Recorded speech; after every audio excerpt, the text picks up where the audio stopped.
ہرمزان اور ابو لؤلؤ فیروز وغیرہ نے مسلم روپ دھار کر اپنی ذاتی اور اپنی قوم و مملکت کی شکست کا بدلہ لینے کے لیے مدینہ کے مقامی منافقین اور یہودی باقیات کی مدد سے عمر رضی اللہ عنہ کو قتل کر دیا تھا۔ پیچھے ہم اس کو تفصیل سے بیان کر چکے ہیں۔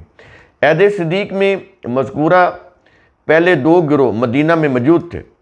ان کے علاوہ عہد عمر میں عرب یہودیوں اور پرشین مجوسیوں کے 9 مسلم گروہ بھی مدینہ میں آباد ہو گئے، جیسے یہ ہرمزان آ گیا، ادھر سے ابن سبا آ گیا یہودیوں کا عربوں میں یمن سے، تو یہ اس طرح سے مدینہ یہ گڑھ بن گیا۔ ان تینوں گروہوں کے اتحاد کا ایک ہی مقصد تھا کہ مسلم سیاسی اقتدار کو ختم کر دیا جائے۔ اس کے لیے باقاعدہ مذہب کو استعمال کیا گیا۔ ویسے تو کر ہی نہیں سکتے تھے نا، تلوار کا مقابلہ تلوار سے نہیں کر سکتے تھے، تو اس کے لیے پھر مذہب کارڈ استعمال کیا گیا۔ آج بھی مذہب کارڈ استعمال ہو رہا ہے، اس وقت بھی کیا گیا۔ عثمان رضی اللہ عنہ اور ان کے حکام ملکی امور سر انجام دینے میں مصروف تھے، اور وہ دشمن گروہ جو ہے وہ خفیہ سازشوں کے جال بن رہے تھے۔ پہلے عمر رضی اللہ عنہ کو راستے سے ہٹایا، اب ان کا نشانہ عثمان رضی اللہ عنہ وہ تھے۔ عمر رضی اللہ عنہ کو قتل کرنے کے بعد انہوں نے کچھ عرصہ اپنی کارروائیوں کو روک کر پہلے خود کو مزید منظم اور مضبوط بنایا، پھر حکومت عثمان کے خلاف رائے عامہ ہموار کرنے کے لیے رسول کی جانشینی، خاندان رسول سے متعلق نسلی امتیاز یعنی نسل پرستی اور ان کے حق حکومت کے جذبات ابھار کر خطرناک مذہبی عقائد وضع اور مشہور کیے، تاکہ لوگوں کے دلوں میں ان کی عقیدت اور شخصیت پرستی راسخ کر کے انہیں حکمران صحابہ کے خلاف اکسایا جائے۔ جو صحابہ حکمران تھے، مقتدر صحابہ، ان کے خلاف اکسایا جائے اور مسلم عربوں کی عظیم مملکت کا وجود ختم کر دیا جائے۔ اس قسم کی تخریبی کارروائیاں کر کے عثمان رضی اللہ عنہ کو قتل کرانے میں ابن سبا نے کلیدی کردار ادا کیا۔ عمر رضی اللہ عنہ کو قتل کرانے میں ایران کے مجوسی ہرمزان نے کلیدی کردار ادا کیا، اور عثمان رضی اللہ عنہ کو قتل کرانے میں عرب کے یہودیوں میں ابن سبا نے بنیادی کردار ادا کیا۔ لیکن عثمان رضی اللہ عنہ کے قتل کے وقت عرب کے یہودی اور ایران کے مجوسی ان کا گٹھ جوڑ ہو چکا تھا۔ اس گٹھ جوڑ کے نتیجے میں یہ کارروائی ہوئی۔ عبداللہ بن سبا سبائی تحریک کا بانی، اس کے متعلق سن لیں۔ ابن سبا یمن کے صدر مقام صنعا کا باشندہ تھا، جہاں یہودی بکثرت آباد تھے۔ وہ یہودی تھا، تورات، انجیل اور قرآن کا عالم تھا، نہایت ذہین اور منصوبہ ساز تھا۔ ہجرت مدینہ کے بعد جب یہودی مدینہ سے نکالے گئے تو اس نے اسلام قبول کر لیا۔ یہ رجال کشی صفحہ 71 پر ہے، شیعوں کی کتاب ہے۔ بظاہر اسلام قبول کرنے کے بعد وہ علی رضی اللہ عنہ کی الوہیت یعنی ان کی خدائی اور اپنی نبوت کا عقیدہ رکھتا تھا۔ علی رضی اللہ عنہ کو خدا اور اپنے آپ کو نبی، اس کا عقیدہ رکھتا تھا۔ تاریخ میں ابن سبا اور ابن سودا ایک ہی شخصیت کے 2 نام ہیں، یہ بھی ذہن میں رکھیے گا، یہ 2 علیحدہ شخصیت نہیں ہے۔ عہد عمر تک وہ گمنامی میں رہا۔ اس کا خیال تھا کہ رومن اور پرشین امپائر مسلم عربوں کی حکومت کو ختم کر دیں گی، مگر مسلم فتوحات دے کر وہ عہد عثمان میں منظر عام پر آ گیا۔ عثمان رضی اللہ عنہ کے قتل کے وقت وہ مدینہ میں موجود اور اس تمام کارروائی کا سرغنہ تھا۔ عثمان رضی اللہ عنہ کو قتل کرانے کے بعد وہ عراقی لشکر میں شامل ہو گیا اور علی رضی اللہ عنہ کو کوفہ لے گیا۔ یہ چیزیں سمجھنے کی اب ہم اصل ٹاپک کی طرف آ رہے ہیں۔ کوفہ پہنچ کر اس نے عربوں اور مفتوحہ عراقیوں کے درمیان جمل، صفین جیسی خانہ جنگیوں کی سازشیں کی۔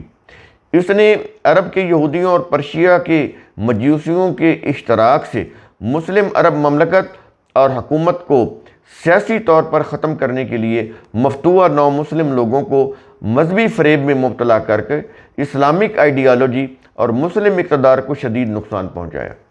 اس کے وضع کردہ مذہبی عقائد کے دل فریب اثرات سے آج تک مسلم جو ہیں ان کے خواص عوام کوئی بھی ہیں وہ اس سے نہیں نکل سکے۔ آج بھی مسلمانوں کے دلوں میں وہ عقائد راسخ ہو چکے ہیں۔ تاریخ کا پروپیگنڈا اتنا شدید کیا گیا، روایات کو اس قدر شدت کے ساتھ ان کا پرچار کیا گیا کہ وہ ہمارے خون میں رچ بس گئی ہیں۔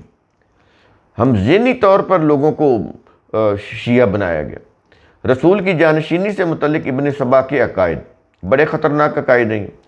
عرب میں ظہور اسلام سے قبل نسلی امتیاز، قبائلی عصبیت اور خاندانی فخر عروج پر تھے۔ رسول نے قرآن کی روح سے ہر قسم کے نسلی و خاندانی امتیازات و تفاخر کا خاتمہ کر کے انسانی احترام اور مساوات کا قانون رائج کیا۔ وفات رسول کے بعد صحابہ نے اپنے دور میں قرآن کے اسی قانون کو نافذ رکھا اور دنیا کے اوپر فتح پائی۔ اس مسلم برتری کو طاقت سے ختم نہیں کیا جا سکتا تھا۔ ابن سبا نے لوگوں کے دلوں میں خاندان رسول سے مبالغہ آمیز محبت اور عقیدت کے جذبات پیدا کر کے نسلی خاندانی فخر اور قبائلی عصبیت کو پھر سے ابھارا۔ ان الفاظ کو اپنے غور سے سمجھنا ہے۔ اس مقصد کے لیے اس نے مذہب کا استعمال کر کے قرآنی آیات کی غلط تشریح کی اور درج ذیل عقائد وضع کیے، اور یہ بڑے خطرناک عقائد تھے اس وقت جو آج عقیدہ بن چکے ہیں۔ نمبر 1، ہر نبی کا ایک وصی ہوتا ہے جس کے متعلق وہ وصیت کر کے جاتا ہے کہ اس کی وفات کے بعد وہ اس کا وصی یعنی جانشین یا خلیفہ یا امام ہوگا، حالانکہ یہ جھوٹ ہے، کسی نبی نے کوئی وصیت نہیں کی۔ موسیٰ علیہ السلام نے ہارون کو اپنا وصی بنایا اور محمد علیہ السلام نے علی علیہ السلام کو اپنا وصی بنایا۔ دیکھیں نا انہوں نے بات کو کس طرح سے بنایا۔ نبی نے اپنی زندگی میں علی کو اپنا وصی یعنی خلیفہ یا جانشین نامزد کر دیا تھا۔ نمبر 4، علی نبی کے خلیفہ بلا فصل ہے۔ محمد کی نبوت اور علی کی امامت و خلافت باہم ملی ہوئی ہیں۔ نبوت اور خلافت و امامت باہم ملی ہوئی ہیں، نبی کی اور علی کی۔ ان کے درمیان علی رضی اللہ عنہ کی جگہ جو بھی حکومت میں آیا اس نے علی کی حق تلفی کی، یعنی علی رسول اور علی کے درمیان جو بھی آئے، یعنی ابو بکر صدیق، عمر فاروق، عثمان غنی، یہ سارے جو ہیں وہ حق تلفی کرنے والے ہیں علی رضی اللہ عنہ۔ نمبر 5، نبی کی وصیت کے باوجود علی کے مد مقابل صدیق، عمر اور موجودہ عثمان کا خلیفہ و امام بننا علی اور اولاد علی کے حق خلافت و امامت کو غصب کرنا یعنی زبردستی چھیننا ہے۔ یہ اس وقت یہ اس قسم کے عقائد لوگوں کے اندر یہ ان کے ذہنوں کے اندر ٹھونس رہے تھے۔ ابن سبا کے یہ مذہبی عقائد جو دراصل سیاسی نظریات تھے قرآن کے خلاف تھے۔ نظریات سیاسی تھے اور غلط سیاسی نظریات تھے، ان کو مذہب کے ساتھ جوڑا، مذہب کے ساتھ جوڑ کر انہوں نے اس طرح کی۔ آج بھی یہ چیزیں ہو رہی ہیں۔ قرآن میں خاتم النبیین محمد علیہ السلام کے بعد کسی کو ان کا جانشین، خلیفہ یا امام نامزد یا مقرر نہیں کیا گیا، نہ ان کے خاندان سے اور نہ ہی کسی اور خاندان سے، کہیں سے کسی بھی خاندان سے خلیفہ امام نامزد نہیں کیا گیا۔ یہ کوئی نبی تھوڑے تھے جن کو اللہ کی طرف سے منتخب کیا جاتا، بلکہ کسی بھی مسلم ریاست میں سربراہ مملکت کو منتخب کرنے کا اختیار امت کے اجتماع کو دے دیا گیا۔ وہ لوگوں میں سے جس کو چاہے منتخب کر لے۔ وفات نبی کے بعد اسی اصول کے تحت صحابہ کا انتخاب کر کے انہیں مسلم مملکت کی امامت سونپی گئی۔ عثمان رضی اللہ عنہ کے خلاف ابن سبا کے الزامات اور پروپیگنڈا۔ عثمان رضی اللہ عنہ کا تعلق بنو امیہ اور علی رضی اللہ عنہ کا تعلق بنو ہاشم سے تھا۔ ابن سبا نے سازش کے تحت بنو امیہ بنو ہاشم کے درمیان عداوت اور عثمان رضی اللہ عنہ کے خلاف الزامات کا پروپیگنڈا کرنا شروع کر دیا۔ وہ کیا تھا؟ نمبر 1، جب تک اموی خاندان کے پاس حکومت ہے ہاشمی خاندان کو اقتدار نہیں مل سکتا۔ صدیق عمر کی طرح عثمان نے بھی علی کا حق خلافت چھین کر اقتدار پر قبضہ کر رکھا ہے۔ یہ 2 نمبر۔ 3 نمبر، عثمان اقربا پرور ہے، اپنے ہی رشتہ داروں کو نوازتے اور حکومتی عہدے دیتے ہیں۔ یہ تیسرا الزام اور اس کا پروپیگنڈا۔ 4، عثمان رضی اللہ عنہ کے حکام مختلف صوبوں کے گورنر بد اخلاق اور لوگوں کے اوپر ظلم کرتے ہیں۔ یہ 4 قسم کے الزامات اور ان کا پروپیگنڈا شدت سے کیا گیا تاکہ ملک کے اندر انارکی پیدا ہو جائے، اور اس کے لیے پھر طریقہ کیا اختیار کیا گیا؟ امر بالمعروف اور نہی عن المنکر کا۔ اس کی آڑ میں یہ سارا پروپیگنڈا کیا گیا۔ حکومت عثمان میں انارکی پھیلانے کے لیے ابن سبا نے امر بالمعروف نہی عن المنکر کے بھیس میں لوگوں کو ذہنی طور پر آمادہ کیا کہ وہ سب اس ظلم کے خلاف، اس ظلم کے خاتمے کے لیے اٹھ کھڑے ہوں۔ اس کا حل یہ بتایا کہ عثمان کو معزول کر کے علی رضی اللہ عنہ کو ان کا حق خلافت دلا کر خلیفہ اور امام بنایا جائے۔ اب ہم آتے ہیں سبائی تحریک کی سرگرمیاں کیا تھی۔ ابن سبا نے مدینہ میں اپنی سرگرمیوں کا آغاز کرنا چاہا تو بنی ہاشم نے اس کے عقائد کی تردید کر دی۔ یہاں سے ناکام ہو کر وہ پہلے بصرہ اور پھر کوفہ گیا۔ وہاں پھر عربوں کے مخالف مفتوح عراقی اور اس کے ساتھی مل گئے۔ پھر وہ دمشق گیا جہاں گورنر شام معاویہ رضی اللہ عنہ نے اس کی سرگرمیوں کے باعث اسے شہر سے نکال دیا۔ اگر یہ اسے قتل کر دیتے تو بہت اچھا ہوتا، لیکن یہ معاویہ رضی اللہ عنہ سے غلطی ہوئی۔ آخر میں وہ مصر پہنچا، وہاں اسے کافی کامیابی ملی۔ تو دو جگہ کے اوپر اسے کامیابی ملی، ایک تو عراق میں اس کو کچھ ساتھی مل گئے اور دوسرے مصر میں۔ باقی کسی جگہ پر اس کو کوئی کامیابی نہیں ملی، کسی نے اس کا ساتھ نہیں دیا۔ ابن سبا کی ان مسلسل کوششوں سے 3 اہم مقامات بصرہ، کوفہ اور مصر میں منظم سبائی جماعتیں قائم ہو گئیں۔ ان مفتوحہ علاقوں کے اجمی باشندے عرب فاتحین سے اپنی شکست کا انتقام لینا چاہتے تھے۔ یہ چیزیں آپ نے سمجھنی ہے، یہ سارا بیک اینڈ پہ یہ فلسفی چل رہی ہے کہ یہ واقعہ کربلا کیا معاملہ ہے۔ ان لوگوں کو سبائی تحریک کی صورت میں ایک مؤثر پلیٹ فارم دستیاب ہو گیا تھا۔ مورخ طبری نے اس سلسلے میں لکھا ہے کہ ابن سبا نے اپنے پیروکاروں کو حکم دیا کہ علی نبی کے وصی و خلیفہ ہیں، تم اس معاملے میں اقدام کرو، قدم اٹھاؤ اور عثمان کو منصب خلافت سے ہٹا دو، اور اس مہم کا آغاز اپنے اپنے علاقہ کے حکام پر تان، اعتراضات، گالی گلوچ، پروپیگنڈا سے کرو۔ امر بالمعروف اور نہی عن المنکر کر کے لوگوں کو اپنی تحریک اور اس کے عزائم کی طرف مائل کرو۔ طریقہ کیا ہے؟ امر بالمعروف نہی عن المنکر، یہ ہے پرانا ہتھیار مذہبی تنظیموں کا۔ پس اس نے ملک کے تمام صوبوں میں اپنے دائی یعنی ایجنٹ پھیلا دیے، اور یہ جتنی بھی چیزیں ہم اپنی طرف سے نہیں کہہ رہے، یہ طبری کی جلد سوم کے اندر 3 جلد میں آپ یہ چیزیں پڑھ لیں۔ ضروری نہیں کہ طبری نے صرف وہی چیزیں لکھی ہیں، طبری نے اپنی تاریخ کو مقبول کرانے کے لیے یہ چیزیں بھی لکھی ہیں، کچھ حقائق بھی لکھے ہیں۔ سبائی باغیوں کی مدینہ پر لشکر کشی 656 عیسوی میں۔ ابن سبا کی ان سرگرمیوں کا نتیجہ یہ ہوا کہ اس کے منصوبہ کے مطابق بصرہ، کوفہ اور مصر کی تینوں سیاسی جماعتوں نے مدینہ کی طرف ان دونوں لشکر کشی کی۔ جب مختلف علاقوں سے لوگ حج کے لیے مکہ جا رہے تھے تو ان دنوں میں اس نے یہ پھر کام کیا تاکہ پتہ نہ چلے کہ ہم کیا کرنا چاہتے ہیں۔ مدینہ سے بھی کئی لوگ حج کے لیے مکہ جا چکے تھے، پھر بھی کبار صحابہ عثمان، علی، ابن عمر، طلحہ، زبیر، اسامہ، سعد، نعمان، مغیرہ، زید وغیرہ، یہ سارے صحابہ کرام تھے، یہ مدینہ میں موجود تھے۔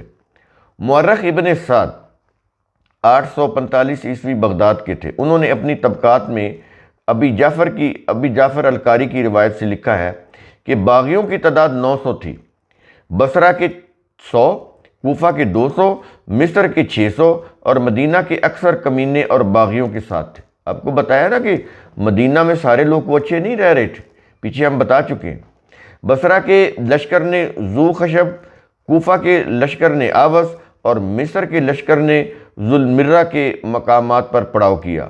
یعنی یہ بھی ان کی ایک چال تھی کہ مختلف لشکروں نے مختلف جگہوں کے اوپر پڑاؤ کیا at a time.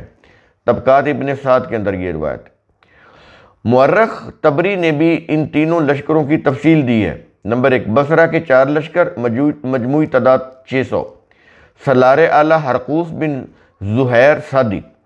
Number 2، Kufa کے 4 لشکر، مجموعی تعداد 600، سالار اعلیٰ عمر بن اسم۔ نمبر 3، مصر کے 4 لشکر، مجموعی تعداد 600، سالار اعلیٰ غافقی بن حرب عقی۔ یہ بڑا یہ سخت دل انسان تھا، عثمان رضی اللہ عنہ کو قتل کرنے میں اس نے بڑی شدت دکھائی۔ یہ طبری خلافت راشدہ آپ پڑھ کر دیکھ لیں، اس کے اندر بھی یہ چیزیں آپ کو مل جائیں گی۔ بصرہ، کوفہ اور مصر کے تینوں لشکر مدینہ سے باہر ذو خشب، آوس اور ذوالمرہ کے مختلف مقامات پر خیمہ زن تھے۔ ابن سبا بھی وہاں پہنچ چکا تھا۔ پھر وہ سب جمع ہو کر اچانک مدینہ کے اندر داخل ہو گئے اور تمام شہر کو اپنے قبضے میں لے لیا۔ لوگ اپنے گھروں میں قید ہو کر رہ گئے۔ باغی دارالحکومت کے گلی کوچوں میں گشت کر رہے تھے۔ جو نکلتا تھا مارا جاتا تھا، وہ جو مقامی کوئی بھی نکلتا۔ خون ریزی عام ہو گئی تھی مدینہ کے اندر۔ باغیوں کا رجحان علی رضی اللہ عنہ کی طرف دیکھ کر عثمان رضی اللہ عنہ نے علی رضی اللہ عنہ کو بلوایا اور کہا کہ تم ان کو سمجھاؤ۔ باغیوں نے علی رضی اللہ عنہ کے ذریعے چند گورنرز کی تبدیلی کا مطالبہ کیا اور عثمان رضی اللہ عنہ سے معاہدہ لکھوایا کہ 3 روز کے اندر اندر ان کے سب مطالبات منظور کر کے ان کے ناپسندیدہ گورنرز کو برطرف کر دیا جائے۔ قصر امارت میں داخلہ اور عثمان رضی اللہ عنہ کا قتل 656 عیسوی۔ معاہدہ پر عمل درآمد کے لیے باغیوں نے بڑی مشکل سے 3 روز کی مہلت دی تھی، مگر اسی دوران وہ قصر امارت میں داخل ہو گئے۔ ان کے مقابلے کے لیے مروان بن الحکم بن العاص، سعید بن العاص اور مغیرہ بن اخنس ثقفی نے اپنے لوگوں کو لے کر ڈٹ گئے۔ باغی تعداد اور طاقت میں زیادہ تھے۔ ایک باغی رفاعہ بن رافع نے اپنی طرف سے مروان کو قتل کر دیا، مگر وہ زندہ بچ گئے۔ عبداللہ بن زبیر شدید زخمی ہو گئے، جبکہ مغیرہ بن اخنس ایک باغی عبداللہ کے ہاتھوں قتل ہو گئے۔ قصر کے محافظ پیچھے ہٹتے ہٹتے دیوڑی تک آ گئے، جہاں زیاد بن نعیم فیری اور دیگر قتل ہو چکے تھے۔ باغیوں نے دیوڑی میں آگ لگا دی۔ جنگ اندر تک پہنچ گئی۔ اندر چند آدمی تھے جو جان بچانے کے لیے باہر کی طرف بھاگے۔ اب گھر میں صرف عثمان رضی اللہ عنہ اور ان کے گھر والے رہ گئے۔ ایک باغی کنانہ بن بشر نے عثمان کے سر پر برچی کے وار کیے جو ان کے حلق تک پہنچ گئے، پھر اس نے تلوار سے ان کو قتل کر دیا۔ یہ روایت ہے طبقات ابن سعد حصہ سوم۔ سودان بن حمران، قطیرہ اور غافقی نے عثمان رضی اللہ عنہ پر حملہ کر دیا۔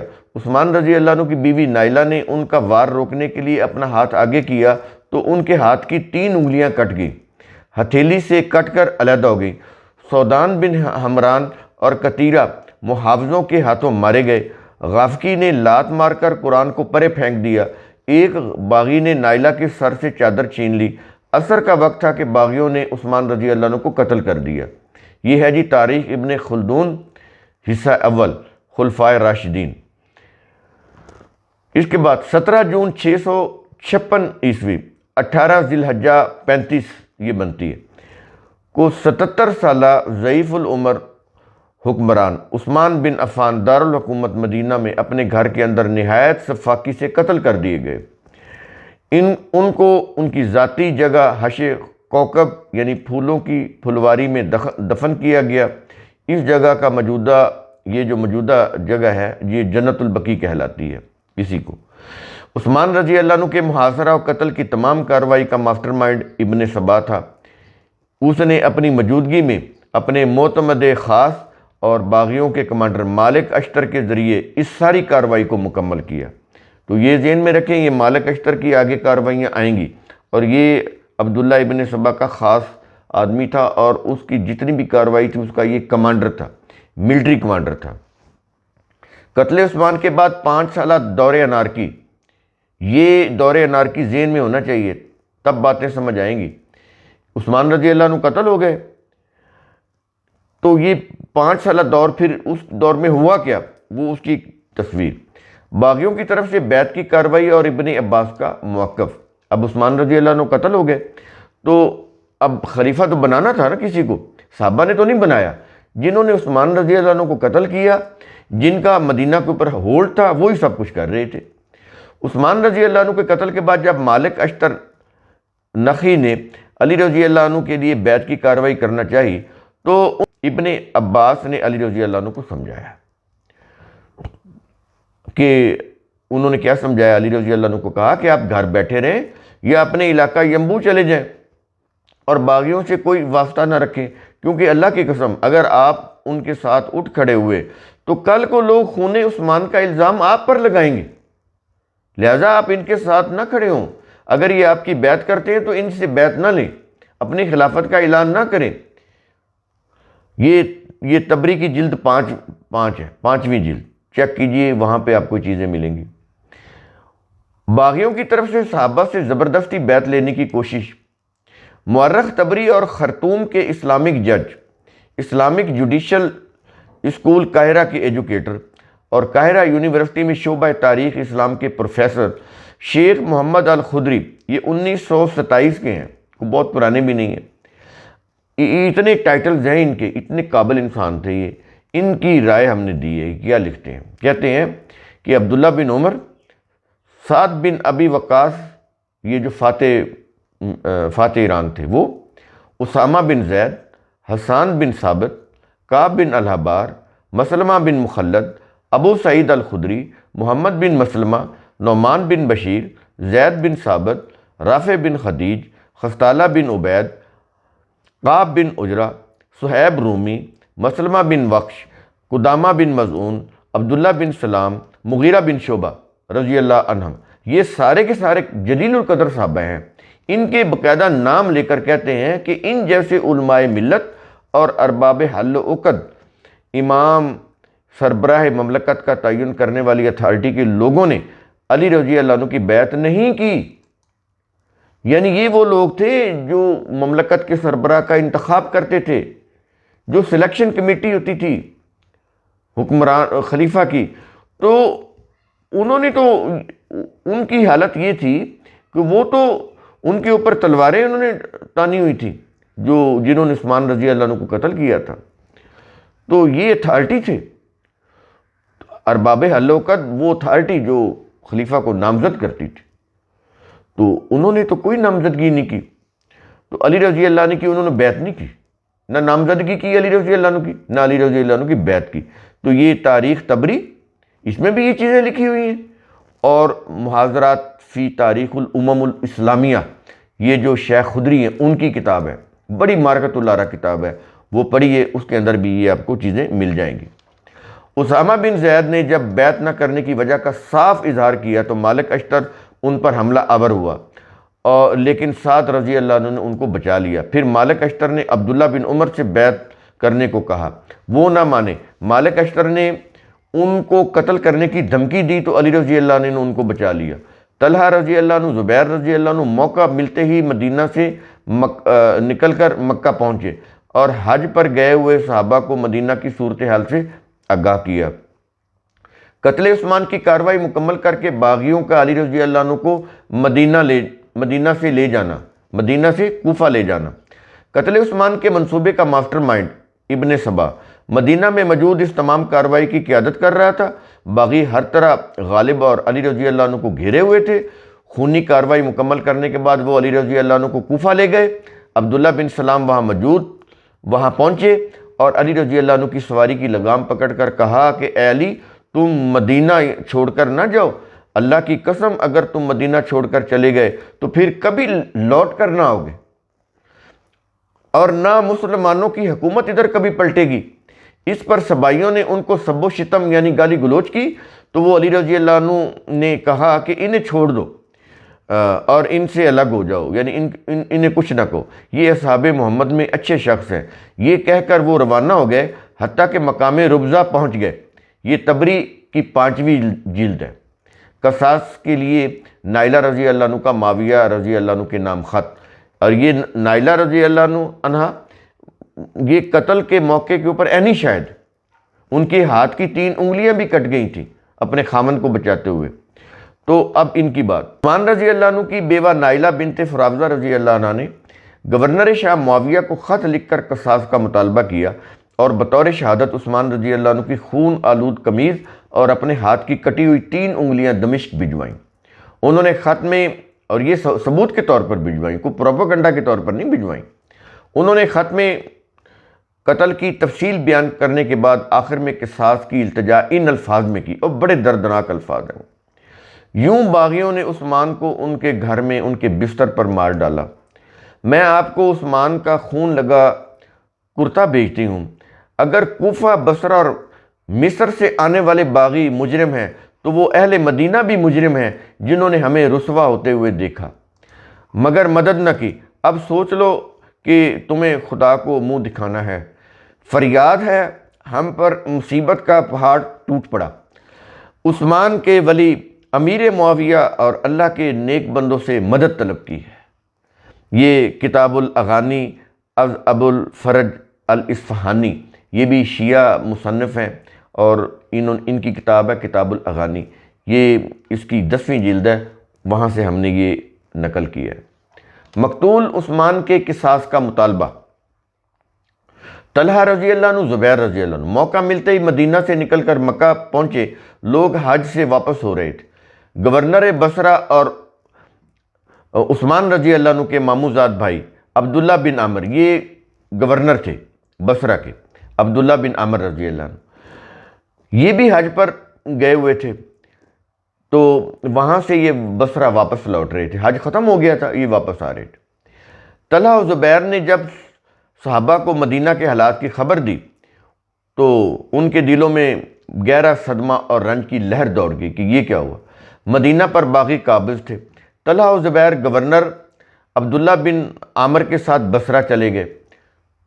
ادھر نائلہ کا خط معاویہ رضی اللہ عنہ کے پاس دمشق پہنچ گیا، جس کے ساتھ عثمان رضی اللہ عنہ کا خون آلود کرتا اور نائلہ رضی اللہ عنہ کے ہاتھ کی کٹی ہوئی انگلیاں تھیں۔ قتل عثمان کی خبر اور ان اشیاء نے سب کو دکھی کر دیا۔ باغیوں نے 70,81,113 مربع کلومیٹر پر پھیلی عظیم مملکت کے دارالحکومت مدینہ پر لشکر کشی کی۔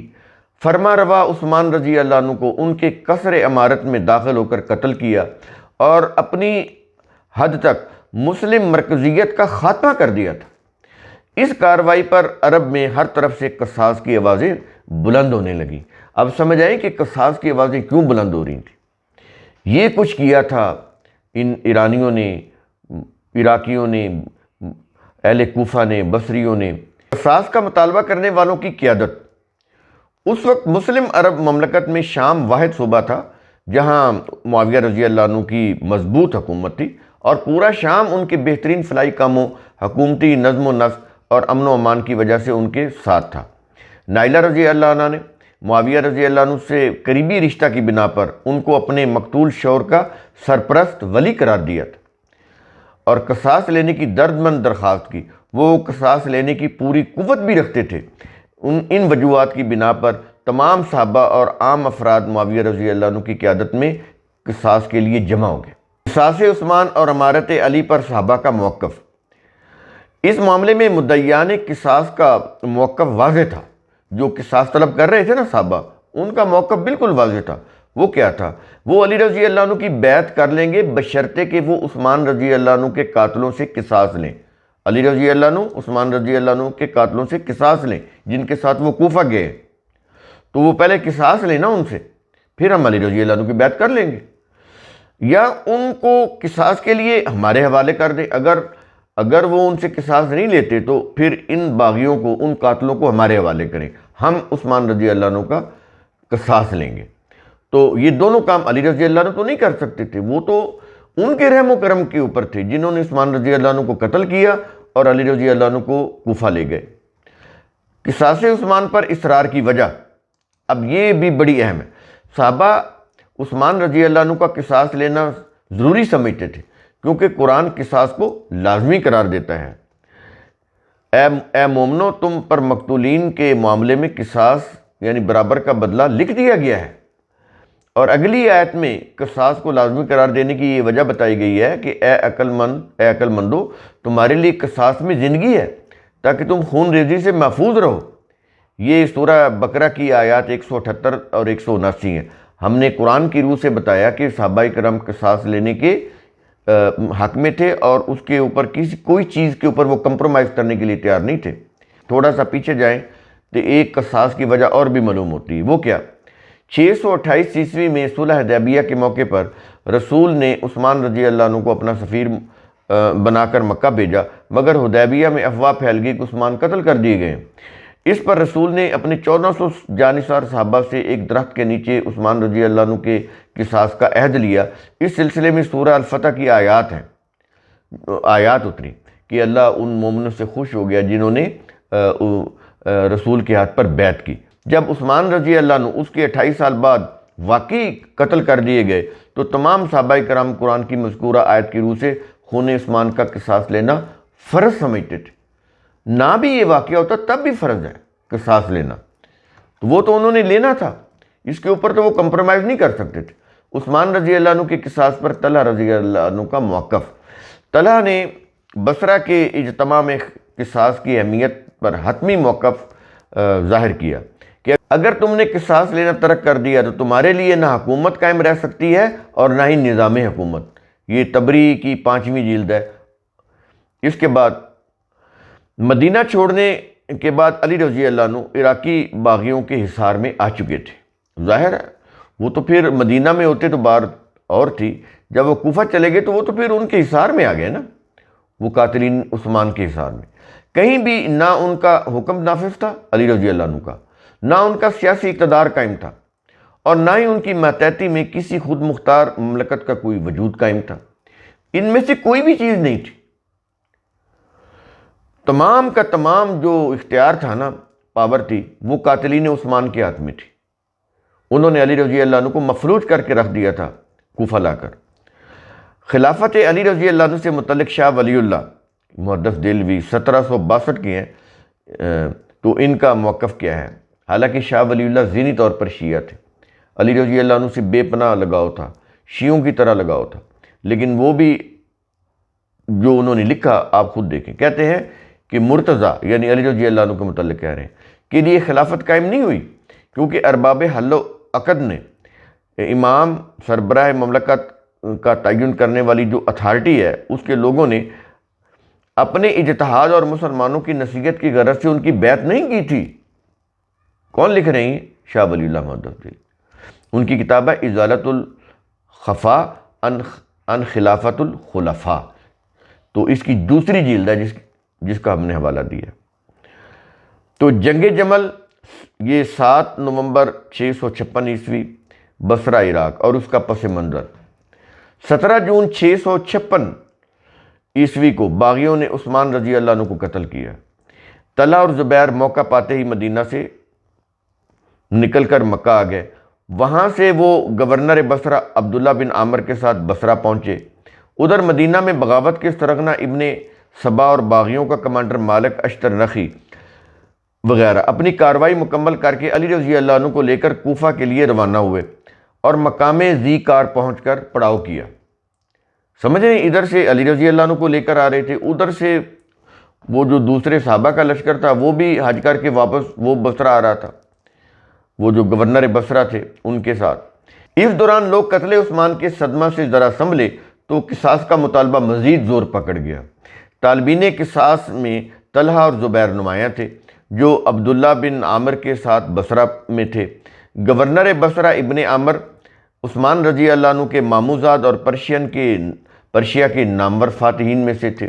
یہ جو گورنر بصرہ ہیں ابن عامر رضی اللہ عنہ، ان کو خبر ملی کہ عثمان رضی اللہ عنہ کے قاتلوں میں سے بصرہ کے باغیوں کا کمانڈر ہرقوس بن زہیر سعدی بصرہ میں ہے۔ جب ابن عامر اسے گرفتار کرنے گئے تو بصرہ کے 6000 باغی لڑنے مارنے پر اتر آئے۔ گرفتاری سے بچنے کے لیے شدید مزاحمت کرتے ہوئے کچھ باغی مارے گئے، مگر انہوں نے ہرقوس کی گرفتاری نہ ہونے دی۔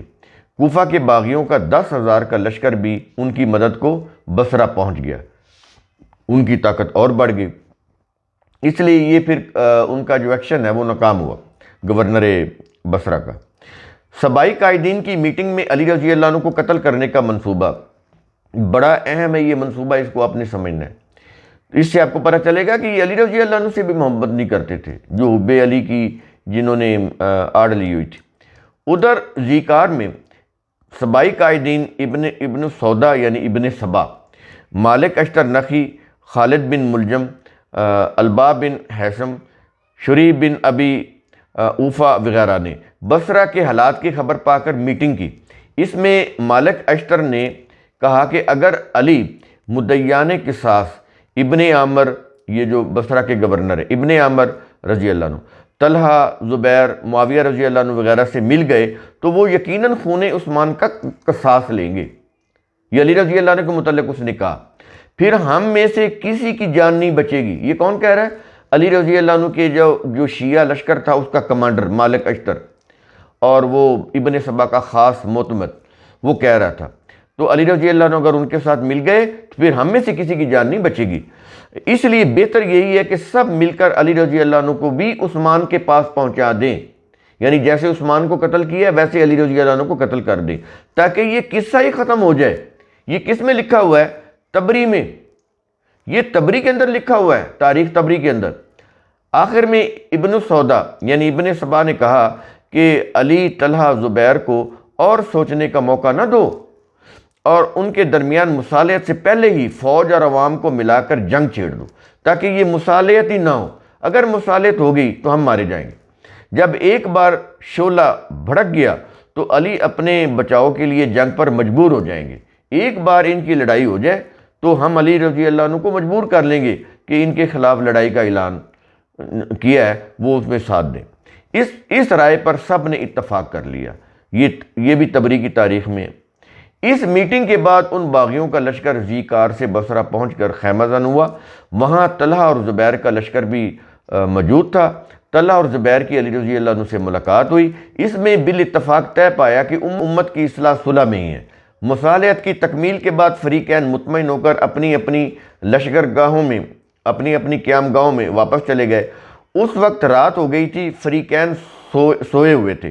یہ بھی تبری میں لکھا ہوا ہے۔ یہ مصالحت اور صلح اس بامی اتفاق پر ہوئی تھی کہ مدعیان قصاص کے نمائندگان طلحہ اور زبیر علی رضی اللہ عنہ کی بیعت کریں گے، اور علی رضی اللہ ان کے ساتھ مل کر عثمان رضی اللہ عنہ کے قاتلوں سے قصاص لیں گے۔ اب آئی سمجھ؟ یہ اس کے اوپر ان کی بات ہو گئی تھی علی رضی اللہ عنہ کے درمیان، علی رضی اللہ عنہ اور طلحہ اور زبیر کے درمیان، اور یہ طے پا گیا تھا۔ یہ تھی مصالحت، جس کے نتیجے میں یہ آگے ساری پھر انہوں نے حشر برپا کیا۔ اس مصالحت کی خبر جب ابن سودا یعنی ابن سبا اور مالک اشتر نخی وغیرہ سبائی قائدین کو ہوئی تو انہوں نے اسی رات خفیہ میٹنگ کر کے اسے سبوتاج کرنے کا ہنگامی منصوبہ بنایا۔ انہوں نے رات کے اندھیرے میں اپنے 2500 پیروکاروں کو 2 حصوں میں تقسیم کر کے فریقین کی لشکر گاہوں کے ارد گرد پھیلا دیا۔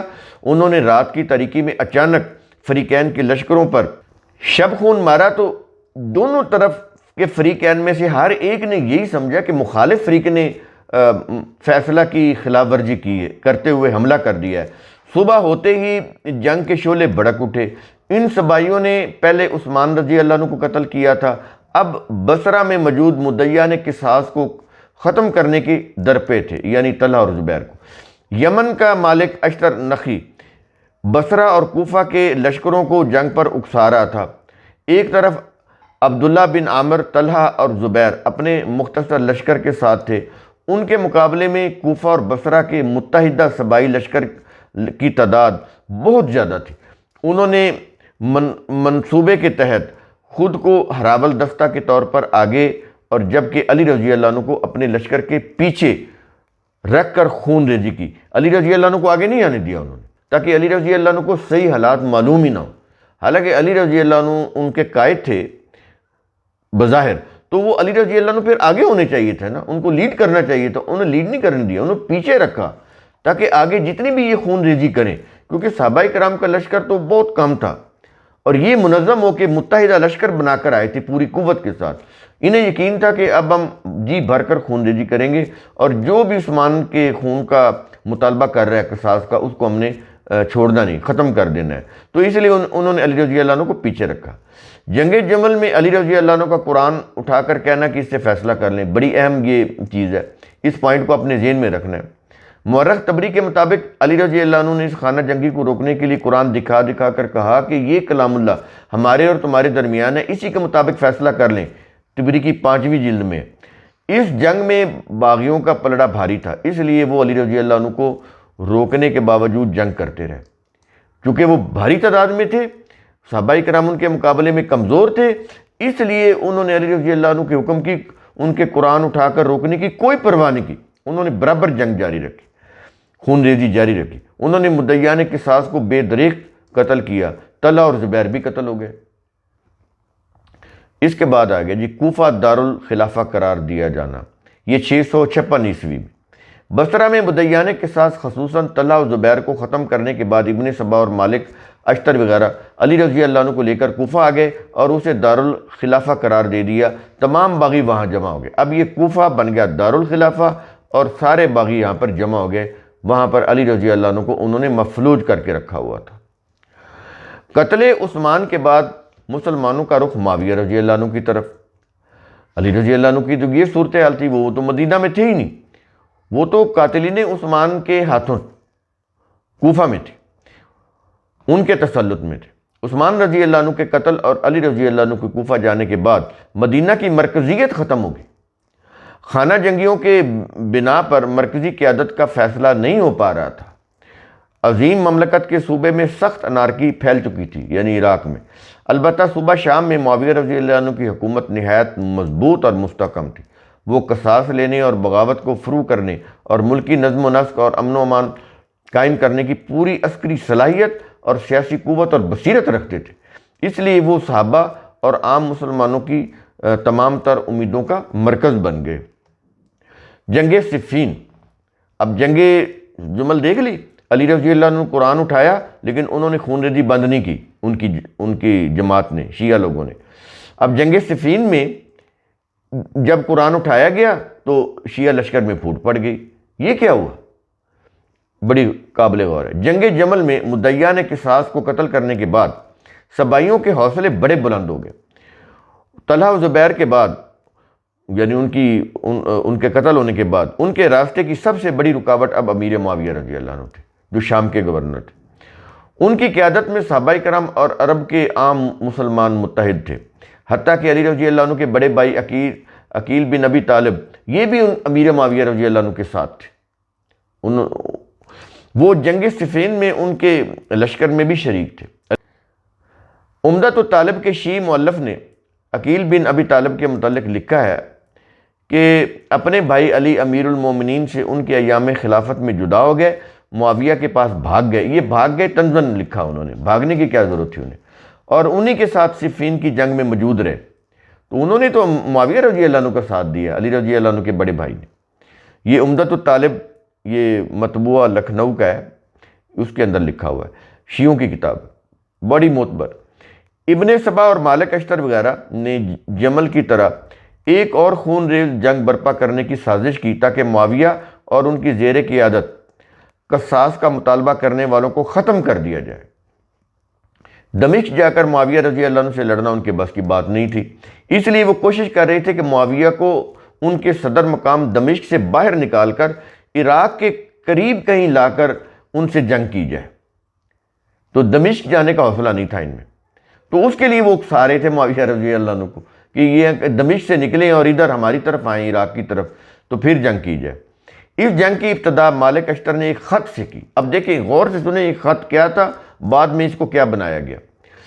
بعد میں علی رضی اللہ عنہ کے نام لگا دیا گیا۔ بیچ میں اصل بات نہیں بتاتے کہ علی رضی اللہ عنہ کے نام سے جو خط لکھا گیا وہ لکھا کس نے تھا۔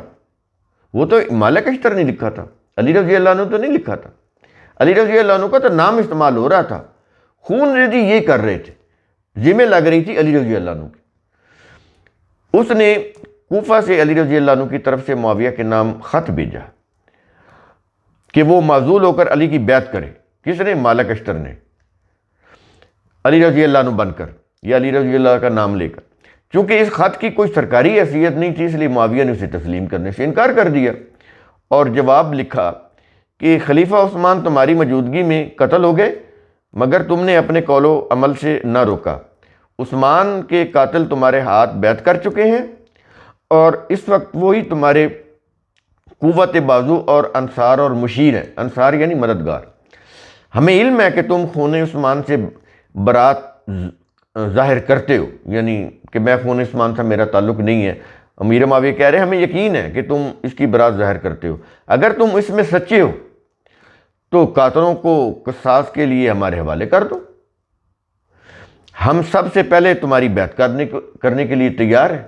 یہ علی رضی اللہ عنہ کو لکھا انہوں نے، معاویہ رضی اللہ عنہ نے۔ اگر ایسا نہیں کرتے تو ہمارے پاس تمہارا جواب صرف تلوار ہے۔ صاف سیدھی بات ہے، کوئی ایسی بات نہیں کی امیر معاویہ رضی اللہ عنہ نے جس کے اوپر کوئی انگلی اٹھائی جائے کہ انہوں نے یہ بات غلط کی ہے۔ بالکل واضح بات ہے، اگر امیر معاویہ کی جگہ کے اوپر علی رضی اللہ عنہ تو وہ بھی یہی کہتے۔ آگے کہا خدائے واحد کی قسم ہم لوگ بحر و بر سے عثمان رضی اللہ عنہ کے قاتلوں کو تلاش کر کے قتل کریں گے، یعنی قصاص لیں گے یا خود جانے دیں گے۔ یہ اخبار الطوال، ہم نے پہلے بات کی نا، وہ جو شیعہ جو ہے مورخ اخبار الطوال، یہ ان کا حوالہ ہے۔ معاویہ رضی اللہ عنہ کے قاصد ابو مسلم کوفہ پہنچے، یہ معاویہ رضی اللہ عنہ کے قاصد تھے ابو مسلم۔ انہوں نے علی کو معاویہ رضی اللہ عنہ کا جوابی خط دیا اور کہا کہ آپ خلیفہ ہیں، اگر آپ اس خلافت کے حقوق پورے کریں تو اللہ کی قسم ہم یہ منصب کسی اور کے لیے پسند نہیں کرتے، یعنی اس منصب پر ہم آپ کو بٹھا دیں گے۔ عثمان رضی اللہ عنہ مظلوم مارے گئے، آپ ان کے قاتلوں کو ہمارے حوالے کریں تو آپ ہمارے امیر ہیں۔ بڑی واضح بات کی انہوں نے۔ اس کے بعد اگر کوئی آپ کی مخالفت کرے گا تو ہم آپ کے مددگار، ہم آپ کی مدد کریں گے اور آپ کے لیے دلیل اور معتدل عذر ہو جائے گا۔ یہ بھی اخبار الطوال شیعوں کی تاریخ میں لکھا ہوا ہے، یہ شیعوں کی تاریخ ہے بڑی معتبر۔ یہ مطالبہ سن کر علی رضی اللہ عنہ نے ابو مسلم کو کہا کہ میں اس مطالبے کا جواب کل دوں گا، اب نہیں دوں گا۔ اس وقت وہ اس پوزیشن میں تھے کہ جواب نہیں، کیونکہ علی رضی اللہ عنہ وہ اپنے جو شیعہ لشکر تھا اس کے سامنے بات بھی نہیں کر سکتے تھے۔ وہ ان کی ایک حرکت نوٹ کر رہے تھے علی رضی اللہ عنہ کی کہ کہیں یہ صحابہ کے ساتھ تو نہیں مل جائیں گے، ہم سے علیحدہ تو نہیں ہو جائیں گے۔ وہ کڑی نگرانی میں رکھتے تھے علی رضی اللہ عنہ۔ دوسرے روز ابو مسلم جامع کوفہ میں علی رضی اللہ عنہ سے ملنے آئے تو دیکھا کہ 10,000 مسلح باغی جامع کوفہ میں اکٹھے ہو کر نعرہ لگا رہے تھے کہ ہم سب عثمان کے قاتل ہیں۔ ان کو دیکھ کر ابو مسلم نے کہا لگتا ہے کہ انہیں میرے آنے کا سبب معلوم ہو گیا ہے، اس لیے انہیں اپنے بچاؤ کی خاطر اس قسم کا مظاہرہ کر رہے ہیں کہ ہم سب عثمان کے قاتل ہیں۔ یعنی تم کس کس کو مارو گے؟ تم طلب کر رہے ہو نا کہ عثمان کے قاتل ہمارے حوالے کر دو، ہم نے قصاص لینا ہے، تو ہم تو سارے عثمان کے قاتل ہیں، کس کس کو پکڑو گے؟ یہ وہاں پر وہ جامع کوفہ میں تلواریں اٹھا کر یہ نعرے لگا رہے تھے۔ علی رضی اللہ عنہ نے ابو مسلم کو یہ منظر دکھا کر اپنی بے بسی کا صاف اعتراف کرتے ہوئے کہا کہ میں نے ہر طرح اس معاملے کو سلجھانے کی کوشش کی، مگر عثمان کے قاتلوں سے قصاص لینا یا انہیں امیر معاویہ کے حوالے کرنا میرے لیے ممکن نہیں ہے، بلکہ میں خود ان کے حصار میں ہوں۔ کوفہ میں علی رضی اللہ عنہ کو انتظامی کنٹرول حاصل نہ تھا، اس سے صاف ظاہر ہو رہا ہے۔ باغی جو کچھ کرتے اسے علی رضی اللہ عنہ سے منسوب کر دیتے، جو بھی خون ریزی کرتے علی رضی، خط بھی لکھتے تو علی رضی اللہ عنہ سے منسوب کر دیتے۔ وہ اپنے عزائم کی تکمیل کے لیے خلافت علی کے نام پر خانہ جنگیاں کر رہے تھے۔ معاویہ رضی اللہ عنہ کے انکار کو جواز بنا کر باغیوں کے کمانڈر مالک اشتر نے ان کے خلاف جنگی تیاریاں شروع کر دی تاکہ قصاص کا مطالبہ کرنے والوں کو ایسا سبق سکھایا جائے کہ آئندہ کوئی قصاص کی آواز بلند کرنے کی جرات ہی نہ کر سکے۔ مالک اشتر اور اس کے شعلہ بیان خطیب عوامی جلسے کر کے پرجوش تقاریر سے لوگوں کو معاویہ رضی اللہ عنہ کے خلاف جنگ لڑنے کے لیے ابھارنے لگے۔ دیکھیں کس طرح سے تیاری کر رہے تھے وہ۔ باغیوں نے جگہ جگہ جا کر اہل عراق سے چندہ مانگنا اور لڑنے والوں کو بھرتی کرنا شروع کر دیا تھا۔ مورخ طبری کے مطابق 60 لاکھ کی رقم بیت المال میں جمع ہوئی جو لڑنے والوں میں تقسیم کر دی گئی، ہر ایک کے حصہ میں 500 کی رقم آئی۔ اس حساب سے باغی فوج کی تعداد 12,000 بنتی۔ یہ کیلکولیشن ہم نے کر کے بتائی ہے، انہوں نے تو وہ بتائی ہے نا کہ 60 لاکھ کی رقم تھی جو چندے کے ذریعے انہوں نے امیر معاویہ کے خلاف چندہ لیا لڑنے کے لیے، تو وہ فوجیوں میں تقسیم کیا بھی چلے امیر معاویہ سے لڑتے ہیں، تو وہاں سے ہم نے تعداد نکالی ہے، وہ تو 12,000 بنتی ہے، 12,000 تعداد تھی ان کی۔ جنگ جمل اور جنگ صفین کا موازنہ، اب یہ بڑا اہم ہے کیونکہ بڑے اس کے اوپر امیر معاویہ کے اوپر اعتراضات ہیں، اس کو سمجھ لیں گے بات سمجھ آ جائے گی۔ جنگ جمل میں بصرہ کے 6,000، کوفہ کے 10,000 اور 2,000 قاتلین عثمان کا لشکر تھا جو مدینہ میں کارروائی کر کے بصرہ پہنچا تھا۔ ان باغیوں کی مجموعی تعداد 18,000 تھی، ہم نے گنائی کیسے ان کے مقابل مدعیان قصاص کی تعداد صرف 6,000 تھی۔ جو عثمان رضی اللہ عنہ کا قصاص کا مطالبہ کر رہے تھے وہ صحابہ تو صرف 6,000 تھے، یہ تو اچانک حج کر کے آ رہے تھے، یہ تو اچانک یہ لشکر آیا نا، یہ تو پوری تیاری کر کے آیا ہی نہیں۔ بصرہ میں 6000 تھے، اس لیے باغی جی بھر کر ان کو قتل کرنے لگے۔ جب علی رضی اللہ عنہ نے یہ حال دیکھا تو اپنے ہاتھ میں قرآن اٹھا کر انہیں اس سے فیصلہ لینے کے لیے پکارنے لگے، مگر باغی نہ رکے۔ اس وقت باغیوں میں نہ پھوٹ پڑی، نہ ہی انہوں نے خون ریزی سے ہاتھ روکا۔ علی رضی اللہ عنہ کو حکم نہیں ماننا۔ اگر علی رضی اللہ عنہ کو حکم مانتے تو جنگ سے ہاتھ کھینچ لیتے۔ وہ تو قرآن اٹھا اٹھا کر کہہ رہے تھے کہ تلوار روکو، ہاتھ روکو، خون ریزی بند کر دو، قرآن سے فیصلہ کروا لیتے۔ نہیں، انہوں نے بات مانی، وہ برابر خون ریزی کرتے رہے۔ جنگ صفین میں معاملہ بالکل مختلف تھا۔ اب یہ تو تھی نا جنگ جمل، تو ان میں نہ پھوٹ پڑی، نہ انہوں نے خون ریزی سے ہاتھ روکا۔ اب جنگ صفین میں معاملہ الٹ تھا۔ اس میں صحابہ کرام، معاویہ رضی اللہ عنہ، صحابہ کرام کی تعداد وہ بڑی قوت میں تھے، یہ ان کے مقابلے میں کمزور تھے۔ اب معاملہ الٹ ہو گیا۔ وہ کیسے؟ اس میں باغیوں کا ٹکراؤ گورنر شام معاویہ رضی اللہ عنہ کی نہایت مضبوط اور منظم افواج سے ہونے جا رہا تھا، جن کی عظیم جنگی مہارت اور قوت کے سامنے رومن بیزنٹائن امپائر جیسی سپر پاور کی بری اور بحری افواج بھی نہ ٹھہر سکیں۔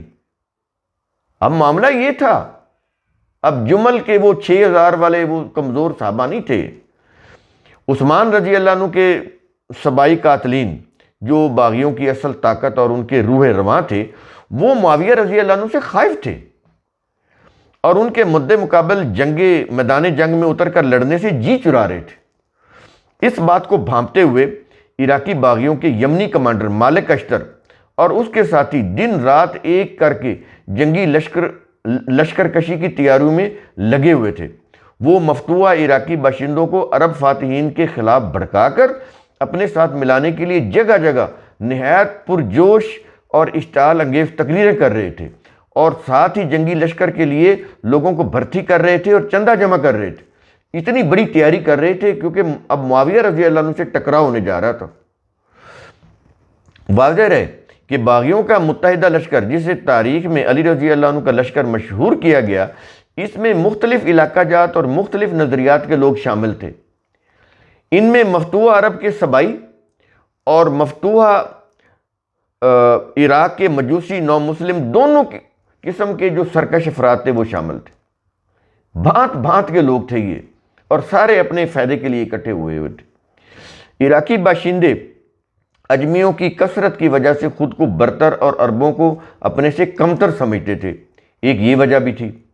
اس لیے خود باغی لشکر کے اندر عربوں اور عراقیوں کے درمیان اکثر کشمکش ہوتی رہتی تھی۔ اس لیے ان علی رضی اللہ عنہ کا لشکر اندر سے کمزور تھا، کہ ان کی آپس کے اندر بھی کشمکش تھی۔ ان کا اتحاد دراصل عربوں کی قریش حکومت کے خلاف تھا۔ یہ جو اکٹھے ہوئے تھے صرف اس پر کہ ہم نے قریش کی حکومت ختم کرنی ہے، معاویہ رضی اللہ عنہ کی حکومت ختم کرنی ہے، عربوں کی کوئی حکومت سلطنت قائم نہ ہو، بس یہ تھا ان کا کامن انٹرسٹ۔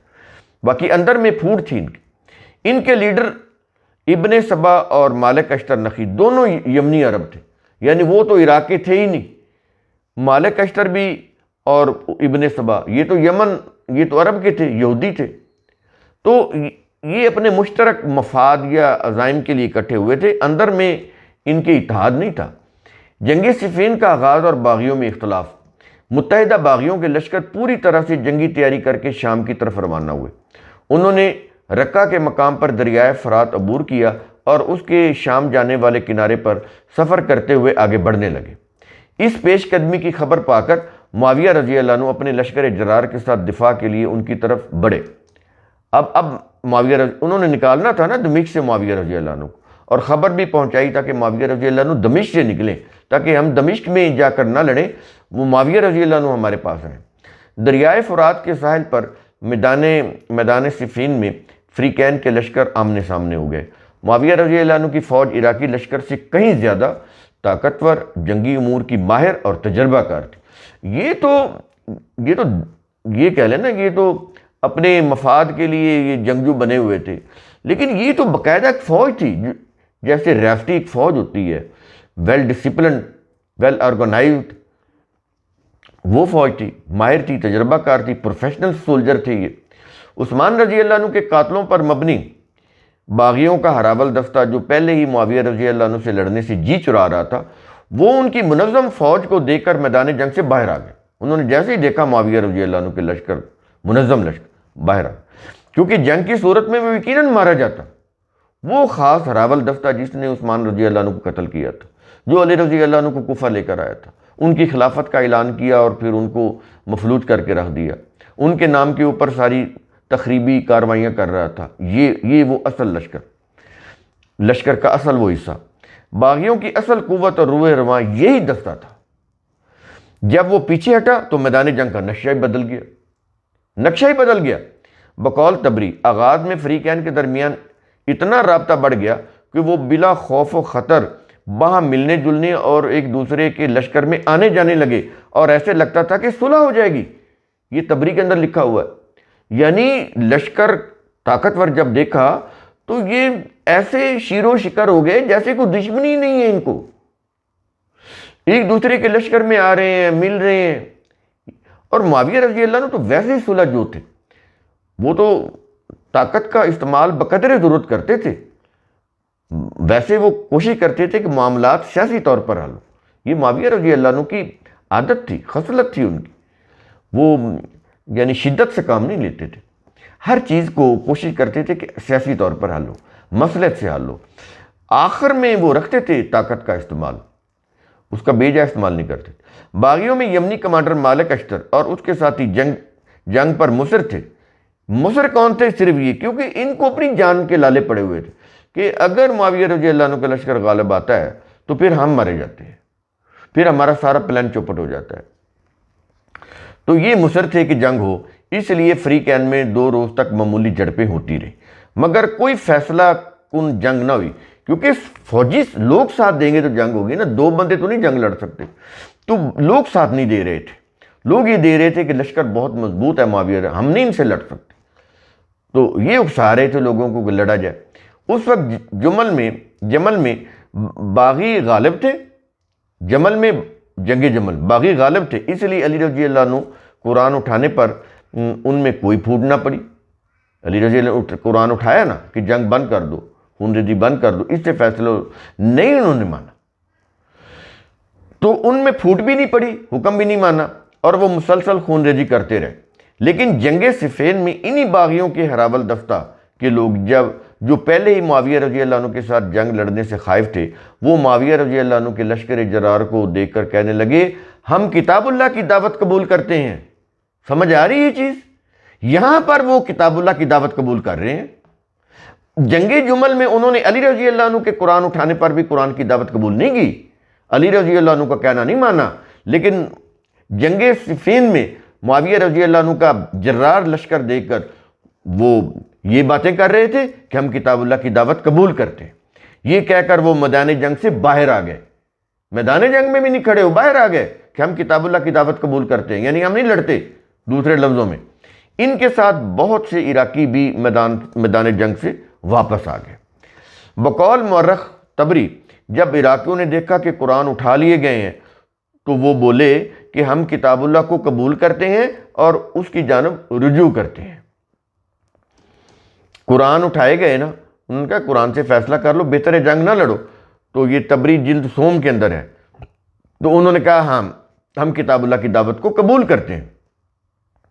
اس سلسلے میں مورخ تبری نے بروایت ابی مخنف کہا کیا کہ مصعب نے کہا کہ جس وقت میدان صفین جنگ چھوڑ کر باغی لوگوں نے علی رضی اللہ عنہ کو تحکیم پر مجبور کیا کہ صلح کر لی جائے، اس وقت میں بھی علی رضی اللہ عنہ کے پاس موجود تھا۔ ان لوگوں نے علی رضی اللہ عنہ کو مجبور کیا کہ کسی شخص کو بھیج کر مالک اشتر کو میدان جنگ سے واپس بلاؤ۔ مالک اشتر جنگ لڑنا چاہتا تھا نا۔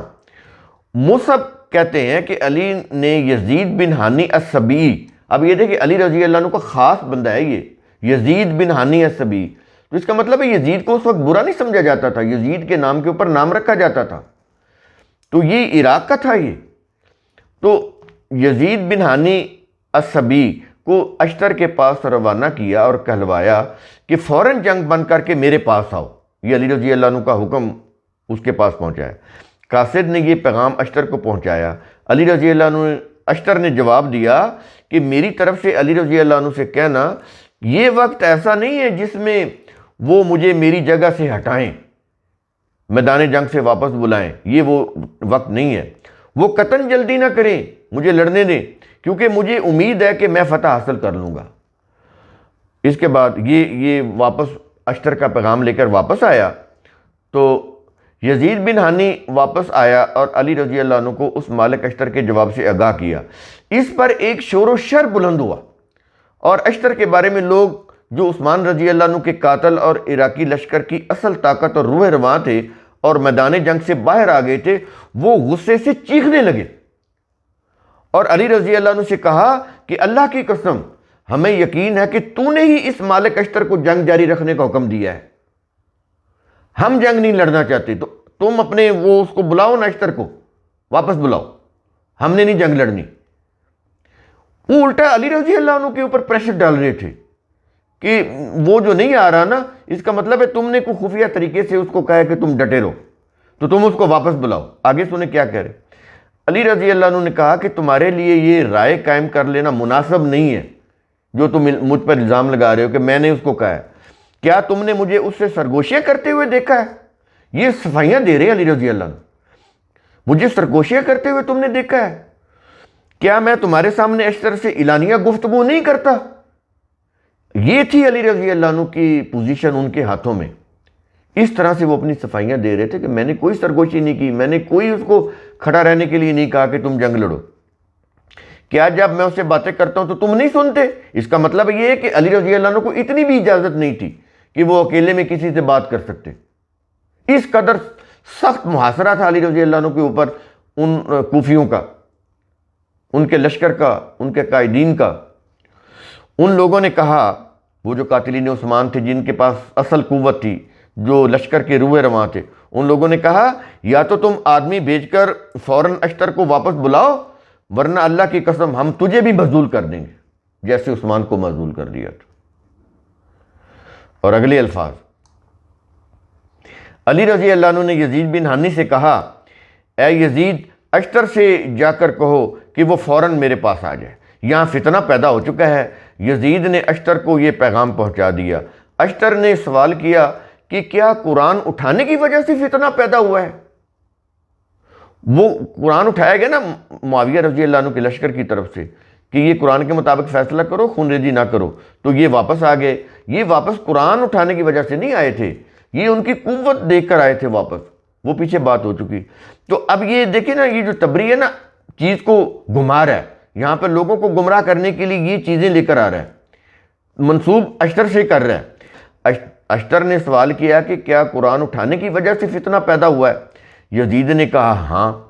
یزید بن ہانی السبی، اشتر نے کہا میں تو پہلے ہی جب قرآن اٹھائے گئے سمجھ گیا تھا کہ ان قریب نیا اختلاف اور نئی فرقہ بندی پیدا ہوگی، کیونکہ یہ آہرہ عربی میں کہتے ہیں بدکارہ، یہ آہرہ کے بیٹے عمر بن عاص کا مشورہ ہے۔ عمر بن عاص اتنے ضعیف صحابی، اس وقت ان کی عمر کافی ہو چکی تھی، تو وہ فاتح مصر تھے، اتنے عظیم الشان صحابی کو وہ آہرہ کہہ رہا ہے، بدکارہ کا بیٹا کہہ رہا ہے، اندازہ لگائیں۔ یہ ہے تبری کی تاریخ۔ تو کیونکہ یہ آہرہ یعنی بدکارہ کے بیٹے عمر بن عاص کا مشورہ ہے کہ قرآن اٹھایا جائے تاکہ ان میں پھوٹ پڑے، تو بھائی جنگ جمل میں کیوں نہیں پھوٹ پڑی؟ جب خود علی رضی اللہ عنہ نے قرآن اٹھایا تھا کہ اس سے فیصلہ لے لیں، جنگ روک دیں، خون ریزی روک دیں، تو تم تو نہیں رکے تھے، تم نے تو برابر قتل کیا صحابہ کرام کا، ایک بھی بندہ نہیں چھوڑا۔ تو یہاں پر تمہارے کیوں پھوٹ پڑ گئی؟ اس لیے کہ امیر معاویہ کا لشکر بہت سٹرونگ تھا، بڑی قوت میں تھا، لشکر جرار تھا جس کا تم مقابلہ نہیں کر سکتے تھے۔ اب اس چیز کو چھپانے کے لیے تبری نے یہ گیم کی ہے، بات کو پلٹا دیا تاکہ بندہ سمجھ ہی نہ سکے۔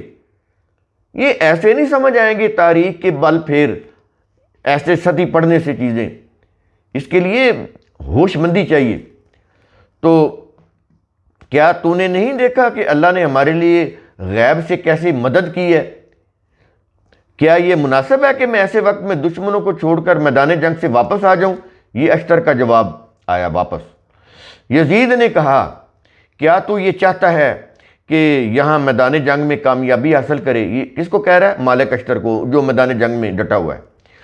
تو کیا تو یہ چاہتا ہے کہ میدان جنگ میں کامیابی حاصل کرے؟ اور وہاں امیر المومنین علی ایسی منزل پر پہنچ چکے ہیں کہ یا تو ان کی فوری مدد کی جائے یا انہیں بھی دشمنوں یعنی عثمان کے قاتلوں کے سپرد کر دیا جائے کہ پھر وہ ان کے ساتھ جو معاملہ کرے، ان کو قتل کرے، جو مرضی کرے. اشتر نے کہا اللہ کی قسم یہ ہرگز نہیں ہو سکتا. یزید نے کہا شیعہ نے علی تو یہ کہہ رہے ہیں کہ تم کسی کو بھیج کر اشتر کو فوراً واپس بلاؤ، ورنہ اے علی ہم تجھے بھی ایسے ہی قتل کر دیں گے جیسے ہم نے عثمان بن عفان کو قتل کیا تھا. سمجھ آئی؟ اب سمجھ آئی کہ یہ تاریخ کیا ہے، کس طرح یہ گھڑی گئی ہے، کس طرح اس کے تانے بانے بنے گئے ہیں. لشکر معاویہ رضی اللہ عنہ کا وہ جو طاقتور ہونا، اس کو زائل کرنے کے لیے یہ ساری چیزیں بنائی گئی ہیں. اشتر یہ سن کر فوراً میدان جنگ سے واپس ہوا. یہ بوگس واقعات ہیں، بنائے گئے ہیں تاکہ معاویہ رضی اللہ عنہ کے خلاف پروپیگنڈا کیا جائے کہ انہوں نے قرآن اٹھایا اور لشکر میں پھوٹ پڑ گئے. ایسی بات نہیں ہے. اشتر نے یہ سن کر میدان جنگ سے وہ اشتر واپس ہوا اور ان لوگوں کے پاس پہنچا، وہ جو روئے رواں تھے، جو یہ باتیں کر رہے تھے، قتل کی دھمکیاں دے رہے تھے علی رضی اللہ عنہ کو. اس نے ان سے مخاطب ہو کر کہا کہ اے عراقیو، او ذلیلو اور بزدلو، کیا تم نے قوم کی پشت کو نیچا کر دکھایا؟ یہ اشتر یمنی ہے، یہ بھی ذہن میں رکھیں. اور وہ جو روح رواں ہے نا قاتلین عثمان، جن کا علی رضی اللہ عنہ کے اوپر جنہوں نے ہولڈ کیا ہوا تھا، ان کو قتل کی دھمکیاں دے رہے تھے، وہ عراقی تھے، لیکن کمانڈر یہ تھا اشتر. تو یہ اس زوم میں پھر باتیں کر رہا ہے. کہتا ہے کیا تم نے قوم کی پشت کو نیچے کر دکھایا؟ کیا تم یہ سمجھتے ہو کہ تم شامیوں کے مقابلے میں زبردست ہو؟ دیکھیں نا، حقیقت آ گئی نا زبان کے اوپر، حقیقت آئی جاتی ہے کسی نہ کسی. یہ اللہ کا قانون ہے. کیا تم شامیوں کے مقابلے میں، کیا تم یہ سمجھتے ہو کہ تم شامیوں کے مقابلے میں یعنی امیر معاویہ کے لشکر کے مقابلے میں تم زبردست ہو؟ وہ تو خود مان رہا ہے کہ کمزور ہے. ان لوگوں نے جو قرآن اٹھائے ہیں اور قرآن کے فیصلے پر عمل پیرا ہونے کی دعوت دے رہے ہیں، تو اللہ کی قسم انہوں نے خود اللہ کے ان احکام کو چھوڑ رکھا ہے جو اللہ نے اس کتاب میں نازل کیے ہیں. سمجھ آ رہی ہے؟ یہ تھی وہ چیزیں معاویہ رضی اللہ عنہ اور ان کے ساتھیوں کو بدنام کرنے کے لیے یہ سارے تانے بانے بنے جا رہے ہیں تاریخ کے اندر، کہ انہوں نے اللہ کے احکام کو بھی چھوڑ رکھا ہے، انہوں نے کتاب اللہ کو بھی چھوڑ رکھا ہے. تم ان کے کہنے کے اوپر جنگ سے باہر آ گئے ہو. یہ اس سنت کے تارک ہے جو نبی پر نازل ہوئی. نبی پر تو کوئی سنت نازل نہیں ہوئی، سنت ہوتی اللہ کی ہے. دیکھیں نا کس کس اینگل سے باتیں بنائی گئی ہیں ان کو برا بنانے کے لیے، معاویہ رضی اللہ عنہ اور ان کے ساتھیوں کو. تم ان کی دعوت کو ہرگز قبول نہ کرو اور مجھے کم از کم اتنی مہلت دے دو جتنی دیر میں گھوڑا رک جاتا ہے. بھائی اتنی دیر میں تو وہ باتیں کرتے ہوئے اس کو ہو گئی تھی، تو کر لیتا نا وہ کہ اتنی مہلت دے دو جتنی دیر میں گھوڑا رک جاتا ہے، کیونکہ مجھے فتح سامنے نظر آ رہی ہے. تو پھر کھڑا رہا نا، اتنی دیر میں گھوڑا رک جاتا، کتنی دیر لگتی ہے؟ وہ وہاں سے آیا، ان کے پاس آیا، اتنا مکالمے بازی ہوئی ہے، تو اتنی دیر میں تم فتح حاصل کر لیتے نا.